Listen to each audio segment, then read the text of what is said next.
The laughter was a physical force, a wave of heat that crashed over 17-year-old Emily Carson in the crowded gymnasium of her Cedar Falls, Iowa high school. The bleach and sweat smell of the place forever seared into her memory, alongside the humiliation. For it was on the stage during the senior awards night, under the harsh fluorescent lights, that did no favors to her second-hand, slightly, too, short dress from the thrift store clearance rack, that her mother, Linda, decided to teach her a public lesson about ambition. Emily had just received the English department's top award, a small plaque she clutched like a lifeline, her heart a fragile bird trying to escape her ribs, hoping for just once a sliver of pride from the woman who bore her.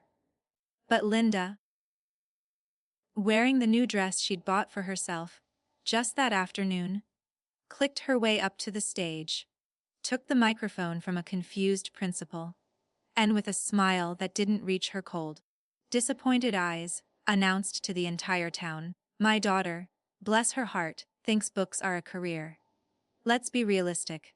With these grades in home ec, with this lack of presentation," she gestured dismissively at Emily's dress, and a fresh titter ran through the audience of parents and peers. "She'll never wear a respectable uniform. Not a nurse's scrubs, certainly not a police badge. She'll never succeed in anything that requires real discipline. She'll amount to nothing, and it's time she heard it so she can find a nice, simple job before her fantasies waste any more time." The silence that followed was worse than the laughter, a vacuum that sucked the air from Emily's lungs. She stood there, the plaque cutting into her palm, her vision blurring with hot, shameful tears that traced paths through her carefully applied drugstore makeup, feeling every pair of eyes, pitying, mocking, indifferent, like pins sticking into her skin, the image of her mother's smug, satisfied expression burning into her soul. And in that moment, something brittle inside her, something that had endured years of quiet neglect, of being compared unfavorably to her cousin Sarah, who was studying business in Des Moines, of hearing how her quiet nature was a weakness and her bookishness a joke, finally shattered into a million crystalline pieces of resolve. She didn't scream, didn't argue on that stage. She simply turned, walked off with a dignity she did not feel, packed a single suitcase that night with trembling hands, while her mother's verdict echoed in the silent house, left the plaque on her neatly made bed, and boarded a Greyhound bus at dawn with every dollar from her secret grocery store cashier savings, $327.50, pressed against her thigh in an envelope, watching the flat, familiar fields of Iowa give way to unfamiliar hills, her tears falling silently against the grimy window, a quiet mantra forming in her mind with the rhythm of the wheels on asphalt: never again, never nothing, never again.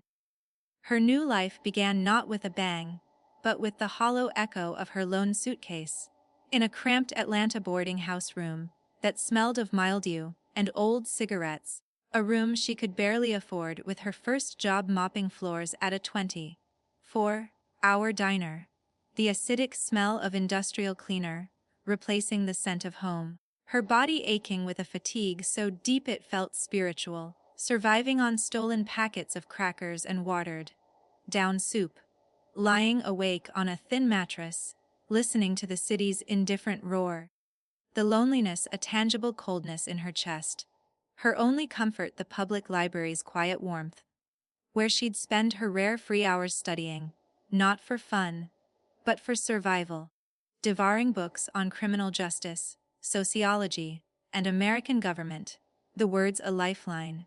The years that followed were a blur of struggle and silent endurance.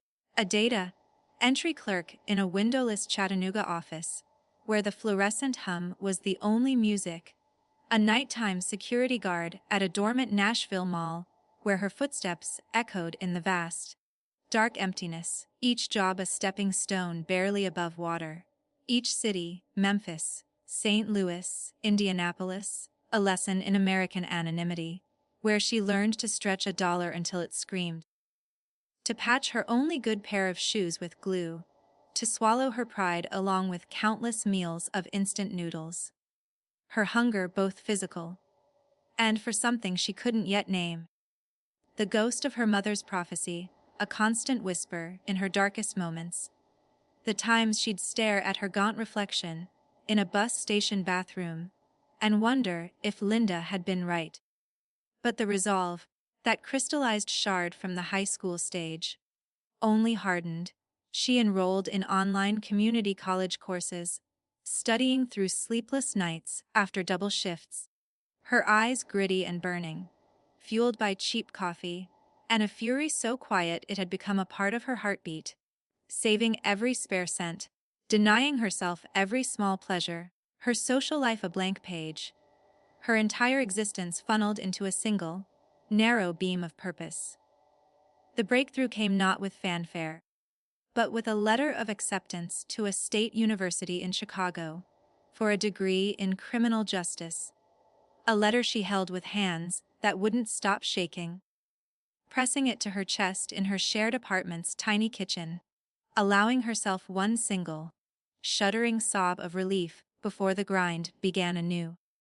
Now compounded by the weight of student loans and the brutal Chicago winters that seeped into her bones as she waited tables, the disdain of customers another form of familiar humiliation she now wore like armor. Graduation day was a quiet affair. She sat alone in the vast auditorium, the cap and gown feeling alien yet significant. Her name called out to scattered applause for no one. But the diploma in her hand was a weapon she had forged herself. The next uniform she tried on was not one of final authority, but of a trainee the Academy for a federal law enforcement agency, a path she chose for its sheer, daunting reputation for discipline, a world away from the flimsy polyester of a waitress uniform or the worn jeans of her youth. The training was a deliberate, grueling hell designed to break people, a symphony of shouted drills, physical exhaustion that bordered on agony, and psychological pressure that probed every old wound. She endured it all in silence, her childhood of emotional neglect having, perversely, prepared her for this, having taught her how to build an inner fortress no external voice could penetrate.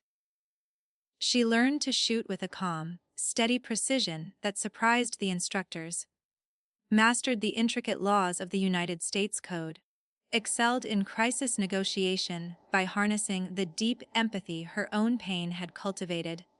And through it all, she remembered the feel of that high school stage, the smell of the gym, the sound of her mother's voice, using it not as a source of anger, but as a focal point for an inexhaustible patience. Her career ascent was slow, meticulous, and earned with blood, sweat, and an almost superhuman perseverance. From a probationary officer processing paperwork in a bustling D.C. field office, to a field agent in the drug trafficking corridors of the southwest border, her authority growing with each successful investigation, each calmly resolved crisis. Her reputation building as a woman of few words, unshakable integrity, and relentless competence. She bought her first proper suit, then her first car that wasn't held together by hope, then a small, quiet condo with a view of the Potomac, each milestone a silent rebuttal to the past. Her life now a testament to order and control, the chaos of her youth locked away in a vault of memory. The call that would orchestrate the final, silent act of her revenge came on an ordinary Tuesday. Her unit was assigned a complex financial crimes case, a multi-state operation with a nexus in, of all places, Des Moines, Iowa, and the primary corporate liaison for the investigation was a mid-level executive from a respected firm, a woman named Sarah Ellis, née Johnson, her cousin, the golden child. Emily accepted the assignment, with her usual professional detachment, her heart rate not spiking even a millimeter. For this was not about confrontation. It was about presence. She arrived in Des Moines not as a desperate girl, but as a senior special agent in charge, her credentials in a leather folio, her demeanor one of cool, unimpeachable federal authority. The meeting was held in a sterile corporate conference room. Sarah, now slightly hardened by life and bearing the stress of the investigation, entered with a practiced, nervous smile that froze, and then shattered completely when she saw Emily sitting at the head of the table, not in a cheap dress, but in the impeccable, dark, blue uniform of her agency, the badge gleaming under the fluorescent lights, the American flag pin on her lapel, her hair styled in a severe, professional knot, her posture radiating a quiet power that filled the room. Sarah's face cycled through confusion, dawning horror, and finally, a pale, stunned recognition. She stumbled over her introductory words, her eyes locked on the badge, on the nameplate that said Kaya Soen, on the absolute, unassailable reality of the woman she and her aunt had once dismissed as a failure. Emily simply nodded, her voice calm, and even as she outlined the procedural next steps, treating Sarah with the same polite, distant professionalism she would any other corporate contact. The sheer normality of her power, the ultimate weapon. She knew, with absolute certainty, that Sarah would call Linda the moment the meeting adjourned, her voice likely shrill with panic and disbelief. The final scene, the closure she never thought she'd seek, came not from a visit home, but from an unavoidable public ceremony in Cedar Falls, a community outreach event her office was leading on federal security protocols for local businesses. She stood on a small podium in the town's renovated community center, a different building but the same town, addressing a crowd of local officials and business owners, her voice clear and confident through the microphone. And there, in the third row, she saw them, her mother, Linda, aged and smaller than she remembered, dressed in her Sunday best, and beside her, Sarah, both staring as if at a ghost or a miracle. Emily did not falter in her speech. She completed her address on the importance of vigilance and cooperation, her eyes sweeping over the crowd, meeting her mother's gaze for one brief, electric moment. She saw it then. The prophecy collapsing in real time. Linda's carefully made, up face crumpled, not into anger, but into a profound, devastating shock that rapidly melted into a river of silent, heaving tears. Her hands coming up to cover her mouth, her shoulders shaking as she stared at the daughter, in the authoritative uniform, the respectable uniform she had sworn Emily would never wear, the symbol of success she had declared impossible, the daughter who had amounted to everything. Emily did not smile in triumph, did not nod in acknowledgement. She simply gathered her notes, stepped down from the podium, with a murmured thank you to the local police chief, and walked out of the hall. The click of her official heels on the polished floor, the only sound in the stunned silence she left behind. The revenge was complete, silent, and legal, achieved not through shouting, but through becoming. The humiliation had been returned not with vitriol, but with a lifetime of dignified, relentless effort, and in her mother's tears, Emily finally saw not an apology, but an acknowledgement, a mirror held up to a shattered past, reflecting a woman who had rebuilt herself, piece by piece, into someone who served the United States with honor, who had found herself worth not in another's approval, but in the quiet, unyielding strength of her own spirit, proving that the deepest scars can become the foundation for the strongest character. And that sometimes, the most powerful victory is the one witnessed in absolute, deafening silence.